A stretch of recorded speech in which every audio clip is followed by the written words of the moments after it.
হলো সূরা আলে ইমরানের 103 নম্বর আয়াত। সূরা আলে ইমরানের 103 নম্বর আয়াতে আল্লাহ বলেছেন ওয়াতাসিমু বিহাবলিল্লাহি জামিআন ওয়া লা তাফাররাকু।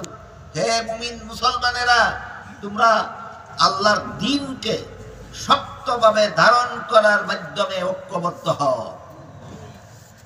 আল্লাহর দ্বীনকে শক্তভাবে ধারণ করার মাধ্যমে আল্লাহ আমাদেরকে ঐক্যবদ্ধ হতে বলেছেন।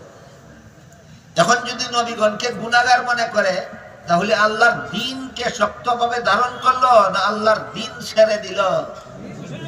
তোমাদের সাথে কোনো মুসলমানকে ঐক্যবদ্ধ হওয়ার কথা এই আয়াতে বলা হয়নি। যারা নবীগণকে বেগুনাহ মানে তাদের সাথে ঐক্যবদ্ধ হওয়ার কথা তোমাদের বলা হয়েছে। এখানে কাণ্ডটা চলছে উল্টা। যারা নবীগণকে গুনাহগার মনে করে, এরা যারা বেগুনাহ মনে করে তাদেরকে ঐক্যের দাওয়াত দেয়। হায়া লজ্জা নয়। নবীগণকে বেগুনাহ মানে তারা যারা গুনাহগার বলে তাদের সাথে ঐক্যবদ্ধ হওয়ার কথা আল্লাহ কোরআনে বলেননি। আল্লাহ যারা নবীগণকে বেগুনাহ মানে তাদের সাথে, যারা গুনাহগার বলে তাদেরকে ভ্রান্ত মতবাদ ছেড়ে দিয়ে বিশুদ্ধ মতবাদে ঐক্যবদ্ধ হওয়ার কথা আল্লাহ কোরআনে বলেছেন। কাজে এদের মুখে ঐক্যের নামে এই দুখায় পড়বেন না কোন মুসলমান। আল্লাহ কোরআনে অবশ্যই মুসলমানদেরকে ঐক্যবদ্ধ হতে বলেছেন। বদ্দিনের সাথে না দিনদারের সাথে? নবীগণকে গুনাহগার মনে করে যারা, তারা দিনদার না বদ্দিন? বদ্দিনের সাথে আল্লাহ কোরআনে মুসলমানকে ঐক্যবদ্ধ হতে বলেছে। যারা নবীগণকে বেগুনাহ মানে তারা হলো দিনদার। কোরআনে আল্লাহ বদ্দিনদেরকে বলেছেন বদ্দিনী ছাড়া দিনদারদের সাথে ঐক্যবদ্ধ হও। আপনারা যদি বলেন ধৈর্যের সাথে আরো কয়েক মিনিট শুনবেন, তাহলে দিন শব্দের 4 নম্বর অর্থটা বলুন।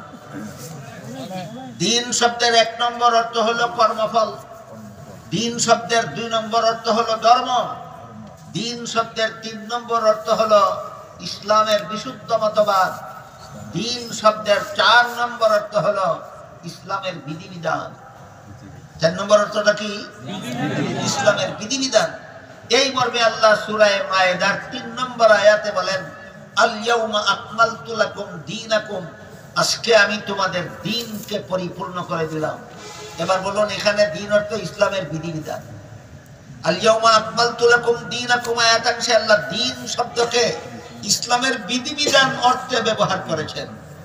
এখানে দ্বীন অর্থ কর্মফল নয়, এখানে দ্বীন অর্থ ধর্মও নয়, এখানে দ্বীন অর্থ বিশুদ্ধ মতবাদ নয়, এখানে দ্বীন অর্থ ইসলামের বিধিবিধান। কাজেই আল ইয়াউমা আকমালতু লাকুম দীনাকুম আয়াতের অর্থ হলো আজকে আমি তোমাদের ইসলামের বিধিবিধানকে পরিপূর্ণ করে দিলাম। ইসলামের বিধিবিধান পরিপূর্ণ মানে কি? ইসলামের বিধিবিধান পরিপূর্ণ কথার যত ব্যাখ্যা আছে, মুফাসসিরিনে কেরাম তাফসীরের কিতাবে বিস্তারিত ব্যাখ্যা বিশ্লেষণ লিখেছেন। সবগুলির সারমর্ম হলো ইসলামের বিধিবিধান মানব জীবনের সব সমস্যার সমাধান। ইসলামের বিধিবিধান পরিপূর্ণ, এর সকল ব্যাখ্যার সারমর্ম কি? ইসলামের বিধিবিধান মানব জীবনের সব সমস্যার সমাধান। মানব জীবনের সব সমস্যার সমাধান ইসলামের বিধিবিধান। তবে মানব জীবনের সব সমস্যার সমাধান কথার একটু তারতম্য আছে।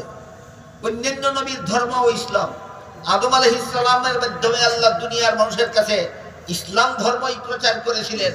নূহ আলাইহিস সালামের মাধ্যমে ইসলাম ধর্মই প্রচার করেছিলেন। ইব্রাহিম আলাইহিস সালামের মাধ্যমে ইসলাম ধর্ম প্রচার করেছিলেন। মুসা আলাইহিস সালামের মাধ্যমে ইসলাম ধর্ম প্রচার করেছিলেন। ঈসা আলাইহিস সালামের মাধ্যমে ইসলাম ধর্ম প্রচার করেছিলেন। যেমন ভাবে মুহাম্মদুর রাসূলুল্লাহর মাধ্যমে ইসলাম ধর্মই প্রচার করেছেন। বুঝে থাকলে এবার বলুন, সকল নবীর প্রচারিত ধর্ম একমাত্র ইসলাম। এই কথাটা সকল মুসলমানের জীবন ভর মনে রাখতে হবে।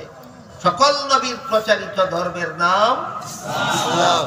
তাহলে এবার বুঝে শুনে বলুন, যারা ইসলাম ধর্ম পালন না করে অন্য যে কোনো ধর্ম পালন করে, তাদের নবীকে, সকল নবী যদি ইসলাম ধর্ম প্রচার করে থাকেন, তাহলে অন্য ধর্ম যে পালন করে তার নবীকে, কোন নবী নাই, কোন নবী নাই। এদের